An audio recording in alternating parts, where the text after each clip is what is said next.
Gentleman on the right-hand side of the screen is Mitch Rochelle, our resident real estate guy. All right, good stuff. Question, Mitch, is my money safer in my house than it is in the stock market? 100%. And in fact, I was applauding. You just didn't hear me during your open there, because I'm doing the same thing. I'm actually selling stocks and buying another home. Because if you look at it over time, housing in the right areas has outperformed the stock market in terms of wealth preservation. And one thing for your audience, and I completely agree with what you said about the 30-year fixed rate mortgage, for most Americans, the single greatest wealth accumulator over their lifetime is to get a 30-year self-liquidating mortgage and pay it off. So if you borrow $250,000, the house appreciates to $500,000, you have no mortgage on it, there you have a nest egg for your future. So I'm very, very bullish on housing. Now, you always do a kind of informal survey for us amongst your real estate colleagues. Are they telling you that there's any pullback in the astronomical price increases that we've seen in some markets? Are they seeing any pullback there? I think what was happening, Stuart, is realtors trying to get listings would, be very, very aggressive. And sellers who were somewhat ambivalent about selling said, all right, I'll sell it if I can get X. And what they're finding is they couldn't get X.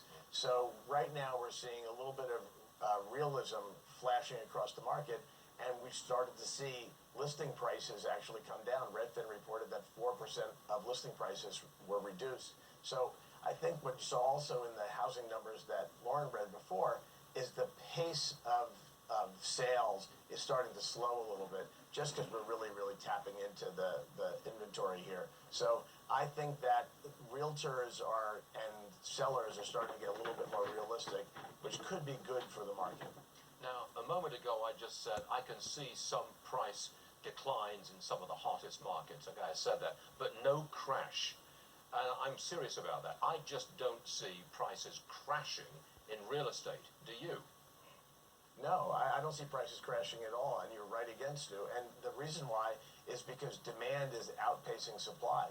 Every time we've had a crash, it's been the other scenario where supply has, been 2 or 3x the demand. It's the other way around, and it's going to be that way for the foreseeable future, because there's just no way to get more supply on the market quick enough, especially with some of the headwinds with labor shortages and lumber prices and the like. So I think that housing prices may not appreciate at the pace they've been appreciating, but they'll certainly be stable. I just want your comment on a strategy which I know some fairly wealthy people are taking. They're borrowing against their stock holdings. So if they've got, just for example, you've got $10 million worth of stock. You go to your stockbroker and say, all right, let me borrow money from you and use that $10 million worth of stock as my security. I'm not sure the technical word for it, but I think a lot of wealthy people are doing that. Am I right? Yeah, they're doing it for the very simple reason that, let's say you bought Microsoft, we'll use you as an example, a while ago, and you have a big gain. You don't want to sell it because it may go up more, and you don't want to pay taxes on the gain, so it's a lot cheaper to just, and the rate that these brokerage firms are charging is lower in many cases than mortgage rates, so that's why people are doing it. And you don't have to go to a bank for a mortgage, which is sheer nightmare these days. Yes, really, it's a nightmare. Dreadful. Mitch Rochelle, always good, and thank you very much for being here today. Appreciate it, sir. Thank you very much. Anytime, Stuart. Okay, Dow's down nearly 100 points. Just want to bring